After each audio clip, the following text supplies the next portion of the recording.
মুখলেস, তুমি কোথায় খুঁজছো? আমি তো এখানে। এই চুপ করেন। মুখলেস মুখলেস করতেছেন। আপনি আমার নাম জানলেন কিভাবে? আপনি কে? মুখলেস, তুমি আমাকে চিনতে পারো নাই? না। আমি তোমার বউ শেফালি। ইয়াল্লাহ শেফালি, তোমার এই অবস্থা কেন?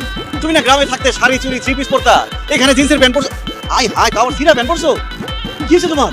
মুখলেস, তোমার বুঝতে হবে এখন আমি কোথায়। কোথায়? আমি এখন বিদেশে। আর বিদেশে থাকি আমি যদি গ্রামের মহিলার মতো শাড়ি চুড়ি বেলা চুড়ি পরে থাকি, তাহলে এখানকার যে সুন্দর সুন্দর সাদা সাদা মানুষ আছে তারা কি আমার দাম দিব না। এর লেগা আমি বিদেশি মানুষের মতো একটু গেট আপ লই। আরে দেখো, এই সিরা ছিল না, আমি দাও দিয়া কোপায়ের পরে সিনছি। কেমন লাগতেছে আমার? অনেক সুন্দর লাগতেছে। আমি তো চিনতেই পারি না, একদম বিদেশিদের মতো লাগতেছে। Thank you Mukku.